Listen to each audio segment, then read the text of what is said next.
হযরতে ওমরের জামানার একটা ঘটনা পড়েছিলাম হাদিসে। তিনি ক্ষমতা পাওয়ার পরে রায় দিয়ে দিলেন, ঘোষণা দিয়ে দিলেন যে মদ আজকে থেকে হারাম, কেউ যেন আমার রাজ্যের ভেতরে মদ আর কেউ বিক্রি না করে। মদিনার এক যুবক আকিক নামক বাজার থেকে চুরি করে 2 বোতল মদ ওই সময় কিনেছে। 1 বোতল জায়গায় বসে খেয়েছে, আর একটা নিয়ে যাচ্ছে বাড়িতে। রাতের বেলা বন্ধুদের নিয়ে আনন্দ করে চুরি করে খাবে। হযরত ওমর রাতের বেলা বের হয়েছে, দেখি প্রসাদের খবর কি। এশার নামাজের পরে তিনি বের হয়ে, চারিদিকে অন্ধকার, পাহাড়ি এলাকা, তাকিয়ে দেখলেন অন্ধকারের ভেতরে কালো কি যেন আসতেছে। কাছে যত যায় তত স্পষ্ট হয়। কাছে গিয়ে দেখলেন একটা মানুষ। ডাক দিয়ে বললেন, এই বেটা, রাতের বেলা এভাবে কি করো? লোকটা হযরতে ওমরের কণ্ঠ শোনার পরে তার মাতলামি ভালো হয়ে গেছে। কারণ হযরতে ওমর যে রাস্তা দিয়ে যেত, শয়তান পর্যন্ত রাস্তায় আসতে ভয় পেত। লোকটা ছিল মাতাল। হযরত ওমরের কণ্ঠ যাই শুনেছে, এই বেটা, রাতের বেলা কি করো? ওর মাতলামি গেছে ভালো হয়ে। ডাক দিয়ে বলে, খলিফা, আমার বোনের বাড়ি যাচ্ছি। বোনের বাড়ি যাবে, তা হাতে কি? এই যে চাদর মোড়া দিয়া, এর নিচে মোটা মোটা লাগে কি এটা? এ ফুলে আছে। ও মনের অশান্তি মুখ দিয়ে বের হয়ে গেছে, এটা দুধের বোতল, মা দিয়েছে, বোনের বাড়িতে নিয়ে যাচ্ছি। হযরত ওমর সঙ্গে সঙ্গে বললেন, দেখি তোর দুধের বোতল দেখা কেমন। লোকটা চিন্তা করছে, মিথ্যা কথা তো বলেই ফেলেছি। 1 বোতল খেয়েছিলাম, আর 1 বোতল নিয়ে যাচ্ছিলাম। এই কঠিন মুহূর্তে যদি চাদরটা তুলে এই বোতলটা হাতে দেই, দেওয়ার সঙ্গে সঙ্গে এই মিথ্যা বলার অপরাধ আমরা মেরে ফেলবে। এখনো পর্যন্ত ওর বিশ্বাস হয়নি আমার চাদরের নিচে কি আছে, ও তো জানে মদ। ওই সময় আল্লাহকে ডাক দিয়ে বলেছে মনে মনে, রব্বুল আলামিন, আজকের এই কঠিন অবস্থায় তুমি যদি ওমরের হাত থেকে আমারে বাঁচিয়ে দিতে পারো, তোমার নামে শপথ করে বলছি, জীবনে আর কোনোদিন আমি মদ খাবো না। হযরত ওমর হাত বাড়িয়েছে, লোকটাও চাদর খুলে দিচ্ছে। ওর তো মনে মনে আছে যে এটা মদেরই বোতল। চাদর উঁচা করে যখন ওনার হাতে দিয়েছে, হযরতে ওমর হাতে নিয়ে দেখলেন গরম দুধ। ডাক দিয়ে বলে, আল্লাহর বান্দা, এই নাও, চলে যাও। লোকটাকে যখন বলে এই নাও, চলে যাও, ও আর চায় না, জায়গায় দাঁড়িয়ে আছে। হযরতে ওমর জিজ্ঞাসা করে, কি যাও না কেন?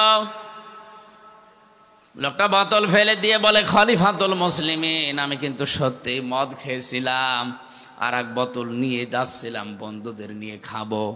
আপনি যখন চাইলেন আমিও দেওয়ার জন্য রেডি। ওই সময় মনে মনে আল্লাহকে একটা ডাক দিয়েছিলাম, রব্বুল আলামিন, তোমাকে ভয় করেই বলছি, আজকে যদি ওমরের হাত থেকে তুমি আমারে বাঁচিয়ে দিতে পারো, জীবনে আর মদ খাবো না। যে আল্লাহ আমার সেকেন্ডের ভেতরে মনের কথা শুনে মদের বোতলকে দুধের বোতলে পরিণত করে দিয়ে আপনার হাত থেকে বাঁচিয়ে দিতে পারে, সত্যি আল্লাহর নামে আমি যেটা কসম করেছিলাম ওটা ঠিক রাখবো, জীবনে আর কোনোদিন আমি আর মদ খাবো না। এই জন্য মন থেকে ভয় করে যদি কোনো মানুষ সঠিক সিদ্ধান্ত নিয়ে ফিরে আসতে পারে অন্যায় কাজ থেকে, ওই সময় থেকে আল্লাহ তাকে সাহায্য করবেন। হযরত ইউসুফ নবী ঠিক এই মুহূর্তে দরজার সামনে দাঁড়িয়ে চোখ বন্ধ করে উনি মনে করছিলেন, কই জিবরাইল যেটা বললো মেলে না। চোখ খুলে দেখে মিলে গেছে। সামনের দিকে এগিয়ে যাচ্ছিলেন। জুলাইখা চিন্তা করছে, কই ধরা গেল না। পেছন দিক থেকে জামা টেনে ধরেছিলেন। হযরত ইউসুফ নবীর শরীরের শক্তি ছিল না। বলেন বলেন, কয়জনের নাম বললাম? 27 জন যুবকের শরীরের শক্তি ছিল কমপক্ষে। এক একজন নবীদের শরীরের ভেতরে একটা মহিলা টান দিয়েছে পেছন দিক থেকে। তিনি এমন জোরে হ্যাঁচকা টান দিয়ে সামনের দিকে এগিয়েছে, 7টা দরজায় তো খুলতে আরম্ভ করেছে। মহিলার হাতেও শক্তি কম ছিল না, কারণ সেও তো রাজার স্ত্রী। ভালো ভালো খাওয়ার শরীর, জামা ছিঁড়ে গেছে, তারপরও ধরতে পারে নাই। একেবারে শেষ দরজায় যাবার পরে দেখে বাদশাহ দাঁড়িয়ে আছে, আজিজ মেসের। ডাকতে বলে, ইউসুফ এ কি অবস্থা? ইউসুফ নবী কথা বলতে যাবে তার আগে এই জুলাইখা ডাক দিয়ে বলে, বাদশাহ আপনি বাড়িতে নেই, এই সুযোগে আপনার এই গোলাম আপনার স্ত্রীর বেডরুম পর্যন্ত এসে দেখেন কি অবস্থা করেছে। হযরতে ইউসুফ নবী বললেন, না, এ দোষ আমার না, আপনার স্ত্রীর দোষ।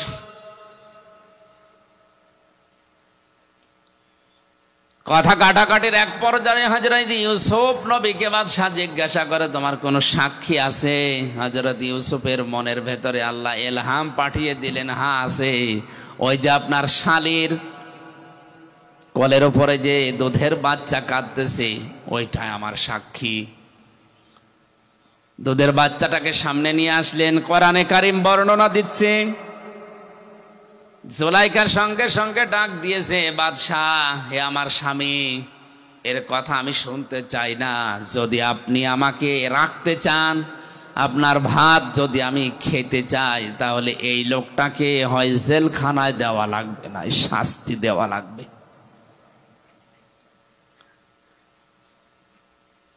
হযরত ইউসুফ আলাইহিস সালাম ছোট্ট এ বাচ্চার দিকে তাকিয়ে ইশারা করলেন, তোমার যা জানা আছে বলো দেখি। বাচ্চা ওর কি জানা আছে? আল্লাহ রাব্বুল আলামিন বলেন, ইউসুফ আলাইহিস সালামের কথা শোনার পরেই কিন্তু বাচ্চা কথা বলেনি। চুপ করে যখন ছিল, বাদশা ইউসুফ নবীর দিকে চোখ মোটা করেও তাকিয়েছিল। আল্লাহ রাব্বুল আলামিন নবীজির এই কঠিন মুহূর্তে যৌবনের এত বড় তাড়নায় যিনি পরীক্ষা দিয়ে পাশ করেছেন, তাকে ফেলে দেবেন না, এই কারণে এই বাচ্চার মুখ দিয়ে আল্লাহ কথা বের করে দিলেন। বাচ্চা ডাক দিয়ে বলে, বাদশাহ এই পুরুষের আমার সামনের দিকে যদি ছেঁড়া থাকে তাহলে এই পুরুষের দোষ, যদি এই পুরুষের পেছনের দিকে ছেঁড়া থাকে জামা, তাহলে আপনার স্ত্রীর দোষ। তখনও পর্যন্ত জুলাইখার হাতে ইউসুফ নবীর জামার পেছনের সাইড ছেঁড়া, হাতে নাতে প্রমাণ। কিন্তু ক্ষমতা যেন কার হাতে?